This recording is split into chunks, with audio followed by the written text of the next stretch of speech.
You know what? This means, Launceston, you're next. Come see my UFO show. Also Sydney, Katoomba and Melbourne.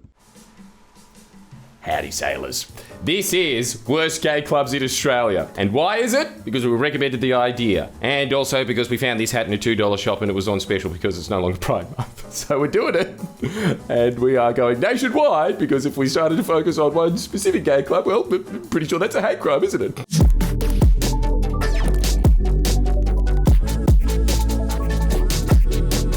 Yeah, so we got some Google reviews. There was a lot of customers that didn't seem to be very happy with their local gay club. I'm assuming that a lot of them are that standard, I'm a straight man, I just went in to check it out, that are trying to reaffirm to themselves that, oh no, I was in there because I wanted to be here, that's all. But let's find out together. Went here with my close friend. See, already in the first 5 words, your close friend. Who was it? Chris Pine? And the bouncer and staff were extremely passive-aggressive. Yeah, because you're walking into a gay club. Of course they're going to be that's what they're known for. What, would you prefer a heterosexual bouncer and him to just punch you in the head? I would much rather if my experience going clubbing was just a guy out the front. Not in those heels, honey. Oh, and just to clarify before I get cancelled, I'm saying the bouncers are supposed to be passive-aggressive, all right? And gays. So what do you expect from gay bouncers? Asking us why we're at a gay bar. Yeah, well, I'm wondering too, mate. And saying we shouldn't be somewhere we don't belong even though we're both queer. Well, you could have said that in the first sentence. But still, that is honestly what I expect when I go to a gay bar. Not that I know from experience. If you're not an old white gay man, don't even bother going because apparently you're not the patrons they want. Oh, apparently that's the only patrons they want, hey? Stephen Fry. Who wouldn't? And of course Alan Jones. I don't come here often because I live out of town, but the podgy boy with the blonde hair. See, this is what I'm saying. Like, the second one that we've done, and already so passive-aggressive. But that podgy boy with the blonde hair, working behind the car tonight. See, he could mean bar, but he could also mean car. Is a common see you next Tuesday. Oh, that was nice. They bleeped it for us. I ordered a JD and Coke. Pretty standard after the Malibu pineapple and Elise I ordered earlier. Such gay drinks. But he rolled his eyes so far in the back of his head I thought I might need to beat him with the cowboy's hat to bring him back to life. What is this?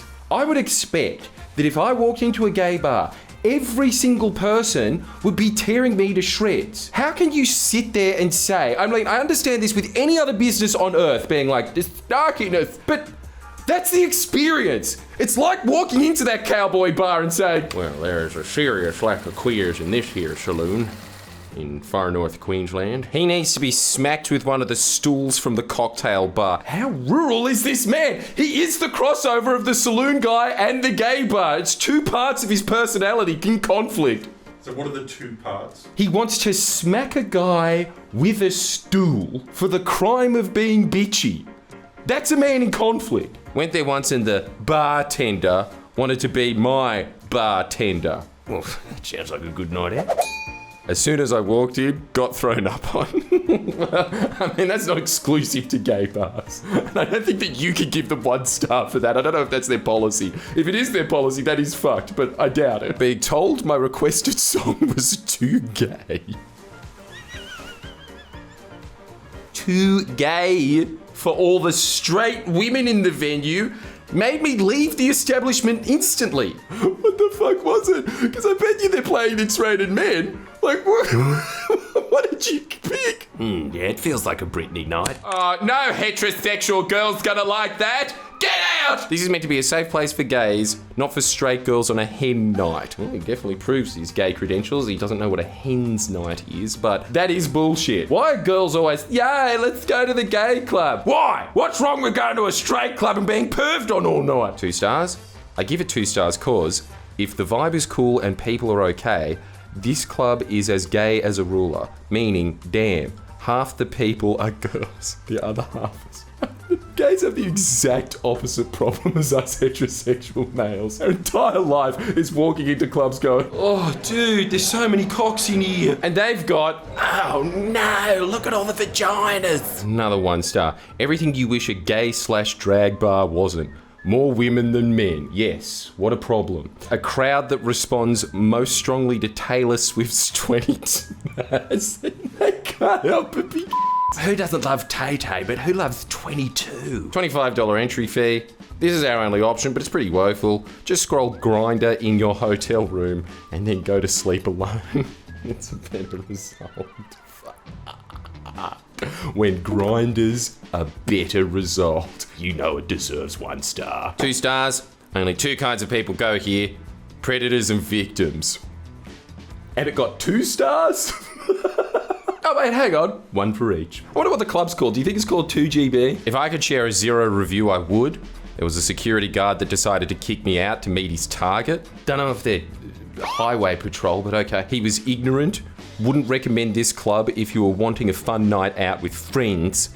Then, got a response from the owner. You want more of that? I'd be very happy to do the mad clapbacks from some kebab shop owner that can't speak English well. Speaking of bad English, isn't it ironic how every single person that gets, Jesus, fuck me, he's a kebab shop owner. Asked to leave the premises, has done nothing wrong and only had 1 drink all night and was sober. Look, honestly, apart from the woeful grammar, you gotta side with the owner. Look, I'm sorry, but the public are scum and every time they're so right. What, all I've been is abusive before I've even entered the club? I'm sure my rendition of this night when I'm hungover is going to be the accurate one. The man asked for my ID, very passively and aggressively, yep, and then asked if my mother knew where I am. That is a fucking mad burn. Does your mum know you're here? Completely unprofessional. My mother passed away last year. Oh! Went there last night on a friend's recommendation for a cool place with great music. The ugly truth was, it's the most disgusting place I've ever been to in my life. Paid $50 for a couple. Went in, you brush through sweaty, topless guys to squeeze in. So you really can't please everyone, can you? Most of the 1 stars that we've gone through so far would have given 5 stars for that exact experience. Barkey takes ages, and the highlight was toilets. Sorry for the details. But was shocked to find the ladies' toilets filled with guys, couples in the toilets finishing their business, then getting a comment, "You came to a gay club, you expect to find guys in your toilet."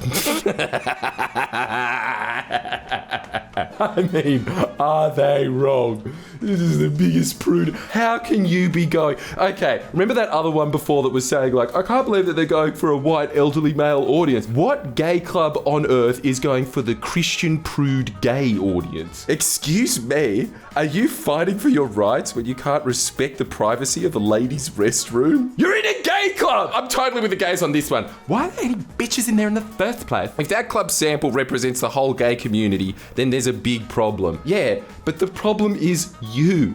Get the fuck out. Go to a fucking Christian kayak club. Never going there again. Oh, you'll be missed. Anyone else got allergic reactions from the invisible stamp at the entrance? Oh, for fuck off. Pay for the entrance fee around $37. Now the club can fuck off. 37. That's taking the piss. Only stayed less than an hour because it was boring and got this rash around my arm from it. Horrible. Well, I mean, there was worse rashes to get. Just been abused by the doorman. On entry, asked if anyone was in.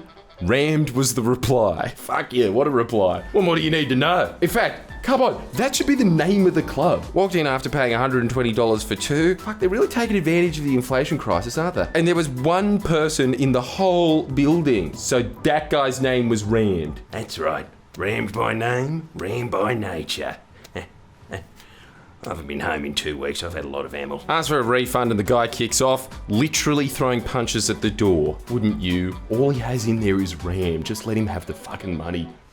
All right, that's the end of the video. Now it's time for me to confess my sins. Oh, wrong series.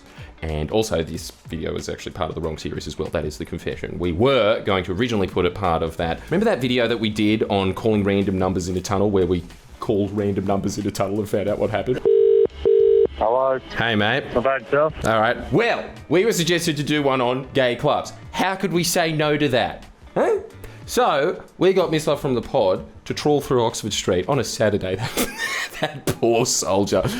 Going through every gay club in the gay street of Sydney. Peak gay night. And he's getting everywhere that he goes. Some drag queen. How's it going, sailor? Yeah. And he's walking in every single one of these clubs And he came back to report in the middle of the night, a bit hammered because, you know, he's still there and there's cheap drinks. So he's walking in and he's saying, there's just no gay numbers anywhere, man. Their toilets are way cleaner than ours, eh? And I was thinking, what the hell? Why are they so clean? Anyway, he goes to every gay club except for these two that are like down this deep little dungeon where there's just two drag queens out the front and one guy in a sailor outfit smoking. And then he thought, look, I'm not going down there. Fair enough, he doesn't go down to those ones. But he goes to the final one. And there is a friendly Geordies fan in there that recognises him from the podcast and says, Miss Love, what are you doing in here? And then he says, look, I'm looking for numbers to call on the toilets. And then he got a gay education. The gay guy says to him, oh, miss, don't you know anything? The reason there's no call me for a good time in the toilets in a gay club is because everyone just fucks each other in the toilets. So what's the need for putting your number down there? That's why it's so clean. It's basically one of those like little love motels in Japan, but even cheaper. That's what is a gay club's toilets. So we couldn't do that video. We still want to continue doing that series because we think that there is some gold in there. If you do have a call me for a good time number in specifically a public toilet, doesn't have to be gay. We've been very inclusive here. You can choose whichever number you find on a cubicle. Send it through. Yeah, we're aware that some people are going to say, yeah, my mate's number, yeah. Look, I'll take the L for that one. That's what we want. And also, I think, come on, gay clubbers confess your sins. Needs to be done. If you got one, put it in the comments.